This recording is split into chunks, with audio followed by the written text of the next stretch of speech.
రెండు, the fruit of the spirit, ఆత్మ ఫలము ఎత్తుకుంటూ వచ్చాడు, అది కూడా కనపడలా.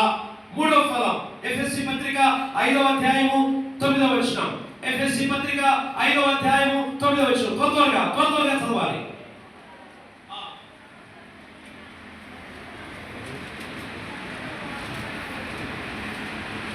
వెలుగు ఫలము సమస్త విధములైన మంచితనము, నీతి సత్యమును వాటిలో మూడవదిగా the fruit of the light, God expecting the fruit of holiness, the fruit of the spirit and the fruit of the light.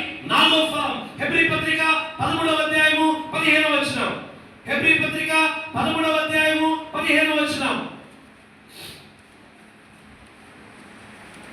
Hebrew పత్రిక 13:15.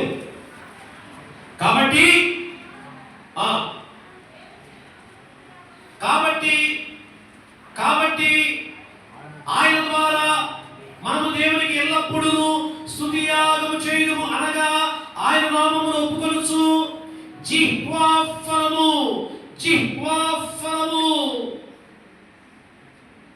నోటి ద్వారా దేవునికి స్తుతులు చెల్లించే ఫలం. ఏ ఫలాలు కనపడాలా.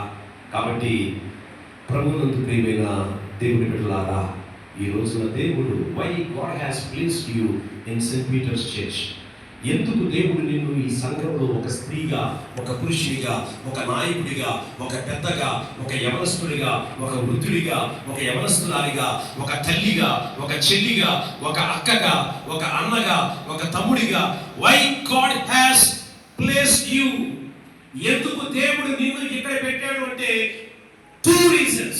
There are two reasons that God has placed you in this church. రెండు కారణాలు. One is సంఘములో ఉంటూ ఆయన స్తుతించాలి.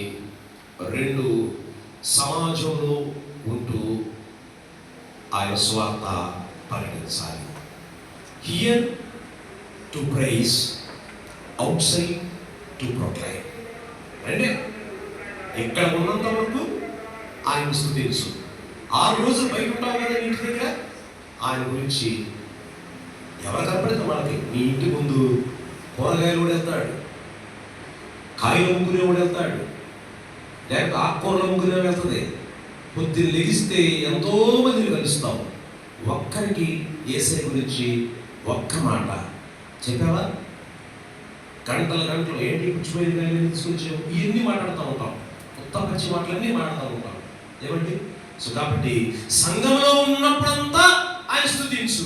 బయటికి వెళ్ళిన తర్వాత ఆయన గురించి ఏమంటాడు? బయటికి వెళ్ళిన తర్వాత బయట 6 రోజులు ఉంటావు, ఇక్కడ 1 రోజే, కానీ నువ్వు బయట ఎక్కువ రోజులు ఉంటున్నావు. కాబట్టి బయట ప్రపంచానికి నువ్వేం చెప్పాలంటే, అయితే నీ కథన్నా చెప్పు, లేదా ఆయన కథన్నా చెప్పు. నీ కథంటే నువ్వు ఎలా రక్షింపబడ్డావు అనేది, ఆయన కథంటే ఆయన ఎందుకు దేవుడు అయ్యాడు అనేది. అయితే నీ కథన్నా చెప్పు, లేదా ఆయన కథన్నా చెప్పు, లేకపోతే నీ జీవితానికి కథే లేకుండా చేస్తాడు. ఇక నీ కథ ఉండదు, నీ గురించి చెప్పుకోవడానికి కథ ఉండదు. ఇక ఇది ఆయన అంజూరపు చెట్టును ఎందుకు శిపించి అక్కడ ఆగాడంటే, he wants to teach his disciples about the fruit. రెండో విషయం, రెండోది ఏమన్నాను?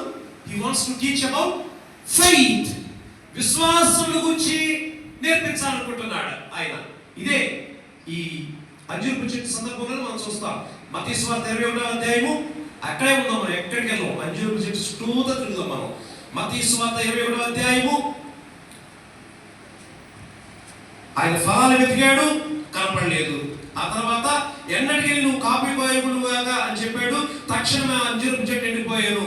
శిష్యులు అది చూసి ఆశ్చర్యపడి, అంజూరపు చెట్టు ఎంత త్వరగా ఎండిపోయింది చెప్పుకోండి. అందుకు యేసు, మీరు విశ్వాసము కలిగి సందేహపడకుండిన ఎడల ఈ అంజూరపు చెట్టుకు జరిగిన దానిని చేయుట మాత్రమే కాదు, ఈ కొండను చూచి నీవు ఎంత మెత్తబడి సముద్రంలో